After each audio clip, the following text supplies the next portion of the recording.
Hi there, this is Alex from Who Target, and let's talk about that amazing final episode of the first season of Daredevil Born Again.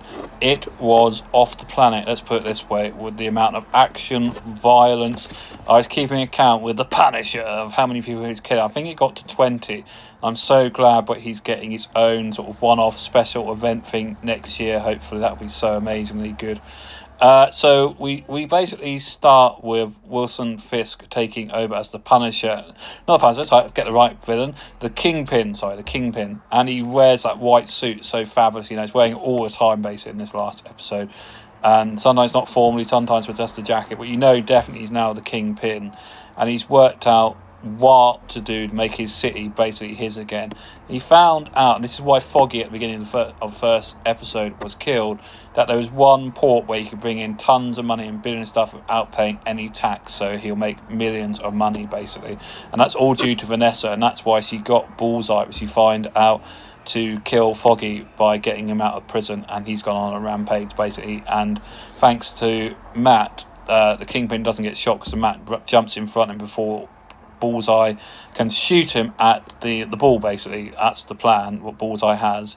So Matt's in the hospital. What they want to get rid of Matt, they want to use him as a pawn to show how great Kingpin is, but he manages to escape, only to go back to his trash flat, where it gets even more trash soon, because in his flat is the great Punisher. And I love the rapport what Punisher and Daredevil have together. I like how he calls him Red, and he goes on about him wearing a hospital gown. It's like the new look now, and you just know Punisher's not going to take any prisoners, and Matt goes up onto the roof to find the red Daredevil suit, and there's a great bit. He comes crashing through the window.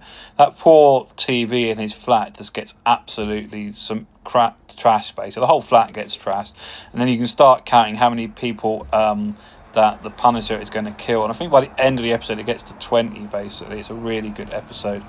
And then, unfortunately, we get to the bit where we're at the port, and Matt's going to go in, but he's damaged, he's hurt from the last fight, and luckily Karen talks him out, thank God. He would have got killed, so it's definitely Karen that's going to be in season 2.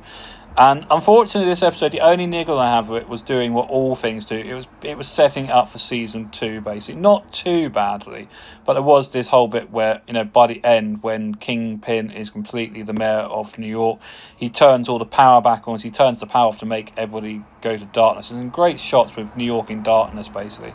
So everybody's experiencing the sort of world that Matt has. I did like that sort of analogy between being blind in the darkness of New York when the vigilantes have taken over, basically. So by the end of the episode, Fisk is completely in power. Vanessa is back with him, and they have got this sort of torture chamber where everybody's in cells, and they go down and have white champagne and a big meal, and they're very back in love by the end of this. But it's a very interesting chess match scene, because they've also made I don't think she will be Matt's girlfriend in season 2, but at the moment she was. They've made her the Kingpin Fisk's basically head of psychotherapy for the whole of New York.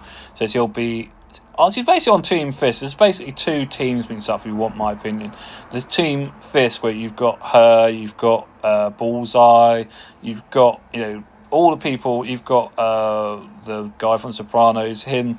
He's got the press under control. And then on the other side, I think you're going to have Matt as Daredevil. I think they're going to bring back... I'm hoping they're going to bring back people from the Defenders side. So you'll have Cage, you'll have Iron Fist, and I hope it's the same actor, because I really liked him as Iron Fist. You'll have Jessica Jones, he's great. I think she has been seen filming, so I think Jessica Jones is definitely back, basically. So yeah, it's looking very good. I will agree, there was a couple of flabby episodes. I definitely think now they've got the people who did the Netflix series, about 8 and 9 were definitely the best, where there was shot, where Matt is definitely back as Daredevil. 8 and 9 were definitely the best episodes. But I really liked it. 1 was good as well. Episode 1 I think she did as well, the people who used to do Netflix. So episode 1 was really good. There was a couple of times when it got a bit too short in some of the episodes, like 34 minutes, 45 minutes. But I think that worked with Daredevil, because they made it so tight and packed with the action that there wasn't enough time to breathe, and you came out thinking, oh wow, that was a good episode because of the action.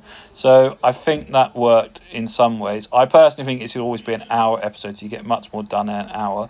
But overall, I think the first season of Daredevil Born Again wasn't perfect. I'm not a big fan of the credits. I do like the music. I think the music's quite good still.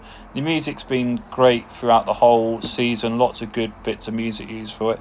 But I think season 2 is going to be better. I think having the writers from the original Netflix drama has helped. 8 and 9 were definitely the best episodes, and I think if they're controlling the whole of season 2, I think we're in for great fun. I still think that Foggy isn't dead. I still think there's something with Foggy, and they might use the ways they've reborn Elektra in the past to bring back Foggy. Bullseye definitely coming back, because we saw at the end of this episode that he's in a flat hiding out in New York. Punisher's going to be back maybe in this. He's got his own spin-off thing coming. I cannot wait. Love that little cameo at the end where he escapes from the cell by breaking the guy's arm. That was great fun. I just think the Punisher's great whatever he does. He just has that sort of very American outlook on life I like a lot. So yeah, looking forward to season 2 definitely next year, and the Punisher. But if you don't like Daredevil, or you think there was problems with this season, please send me a comment. Put a comment in the comments. Hit the bell if you're not really following. That's another thing. I know I keep saying it, but it'd be great to get more followers. This is in its infancy, this channel. I want it to be a lot bigger and get adverts eventually. That's the plan. So I need more followers. I need you to hit the bell. I need you to like. So please do that. Anyway, still one more video to do once I've watched Bird Rat, and then of course there will be videos over the weekend on Doctor Who Season 2 The Whales. So keep the love. Bye.